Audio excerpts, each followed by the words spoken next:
هلو بک، چطورین بچه‌ها؟ پوریجایی هستم. من هم امیل در خدمتتونیم با دومین اپیزود از پادکست پینه‌آل. اومدیم با یه موضوع خیلی جذاب و بحث برانگیز، مثلث برمودا. قبل از اینکه بچه بریم سراغ ویدیو، چنلامون رو حتما سابسکرایب کنید و لایک و این داستانم یادتون نره. خیلی خیلی دمتون گرمه و کمک میکنید که به ما که انرژی بگیریم و کار قوی تر بسیم. بله، بریم یه پینه‌آل بزنیم و برگردیم. بحث کلا درباره اینه دیگه که مثلث برمودا برای چی مثلا توی اون نقطه از کره زمین فقط اتفاقات و چیزایی که حالا دارک، یعنی به قولی اونجا چرا باید اتفاق بیفته؟ مثلا این همه ما جا داریم، میتونه تو 3 جا اتفاق، چرا فقط یه جا باید اتفاق بیفته؟ چون اصلا خیلی جای دیگه هستش هنوز بشر بهشون دست نیافته. و حالا خیلی تئوریای توته زیادی هم پشتشه که حالا میدونن اکثر بچه‌ها نمیدونن، میگن درباره فرازمینی اینا خیلی زیاده. مثلث برمودا یه اسم دیگه هم داره به عنوان مثلث شیطان هم میشناسنش. اینکه موقعیت مکانیش هم انگار بین 3 ناحیه میامی، آره درسته، پورتوریکو و برمودا هستش، دقیقا توی اقیانوس اطلس شمالی. اولین کسی که مثلا فهمید به قولی مثلث برمودا هست، مثلا به این شکاک بودنش یعنی پیدا کرد که توسط وینکل جونز تو سال، حالا فکر کنم اگه اشتباه نکنم، ببین یه موضوعیه که واقعا یعنی عجیبه و حالا ما هم که میدونیم زیر حالا داستان کار اوناسی کیا؟ همون خیلی هم میگن فرازمینی ها، خیلی هم میگن نه یه جوی هست که مثلا اون به قولی نه دقیقا علمی شد که مثلا جمع میکنه. میگن آقا اونجا یه فیزیک، حالا به قولی رو گفتنی فکر کنم تو درس فیزیک باشه اینجور چیزا، جاذبه و اینجور میگن آره چگالی آب به خاطر گاز متان میتونه مثلا کم شده چگالی آبو بیاره پایین. و خدمتتون بگم که یه دلیل دیگهش اینه که چی میگن انرژی مغناطیسی اون قسمت از زمین بیشتره، هرچی میره اونجا وشت میره پایین. یه تئوری دیگه هستش میگه که اونجا داستان آدم فضایی اینا، یا همون یوفو. آره یوفو چیه؟ آدم فضایی.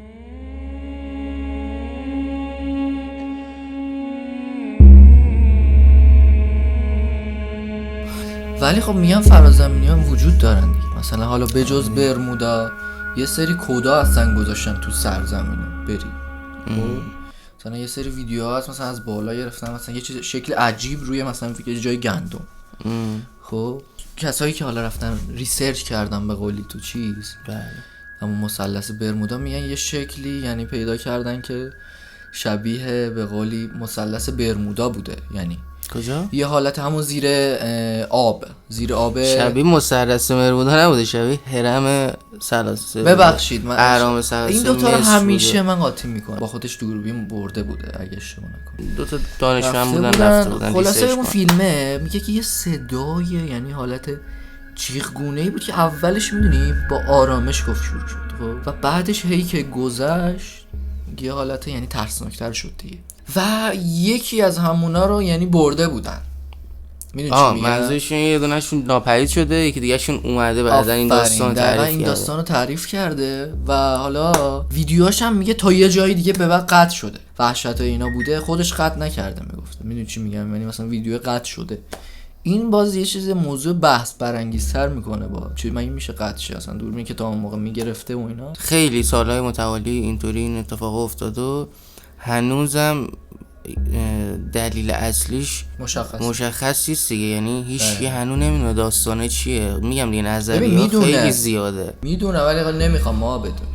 میگن که یعنی تا حالا الان این چیز آماری که میگن واسه قبله بیشتر از 50 تا کشتی، حالا این واسه قبل الان نمیدونم، حالا میگن نزدیک 20 تا هم هواپیما اونجا یعنی به طور عجیب غریبی ناپدید شدن تو اون محوطه. آره حاجی، من باز یه داستان دیگه شنیده بودم، یه تعریفی بود میگفتن که یه هواپیما اونجا رد میشه و فلان اینجور داستانا، میگه داخل یه حالت ابر تونل مانندی میره اونجا، یهو سر از یه جای دیگه در میاره که مثلا آره میگفت که مثلا تو 3 دقیقه قبل اینکه بره داخل گزارش میکنه که میگه آقا ما خیلی یه ابر همچین داستانیه داریم میریم داخلش، یه چیزی هولوش 3 دقیقه ارتباطش با اون برج با اون مرکز انگار قطع میشه.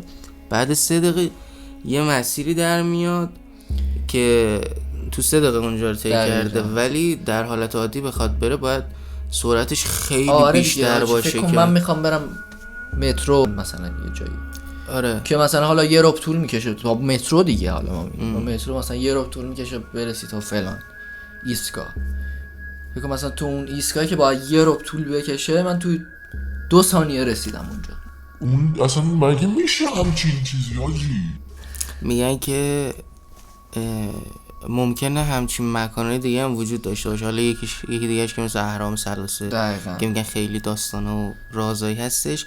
میگن توی قطب شمال اگه اشتباه نکنم میگن اونجا هم از این مکانها باشه خیلی زیاده، چون نمیذارن هواپیمای اون سمت بره، کشتی این دقیقاً سخیره این مدلی. آره من الان آدم این همه داستان درست کردن که واقعیت رو نفهمی دیگه، قبول داریم. آره این یه نظریه دیگه بود که جا افتاد بگیم، این بود که میگن کره زمین تو خالیه، یعنی حالت مثل پیراشی دید وسطش خالیه. یعنی به قول تو یه دریچه‌ای به یه دنیا دیگه.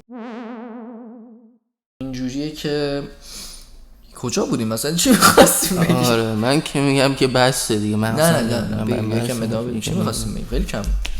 چند دقیقه میشه این مثلا؟ خیلی مفیده. 4-5 دقیقه. خوبه برای شروع خوبه.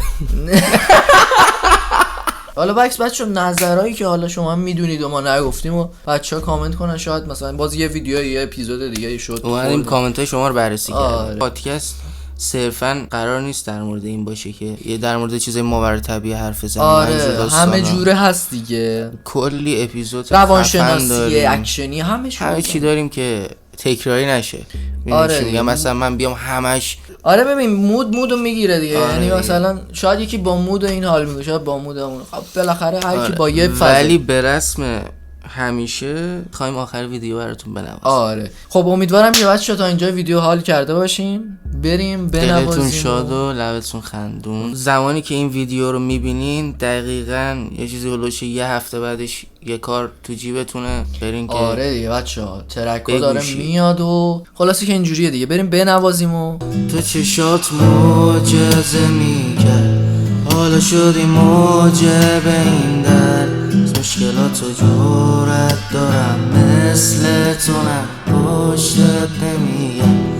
مهم نیست که رد بدی یا نه، بگی مثل بچگی آمد دیگه خسته شدم، قرارم رفت تا قیامت. زیر نخلا نیستی منو تنها میذاری پیش سنگا، میبینمتون بر دریا، تو هم شدی مثل اونا،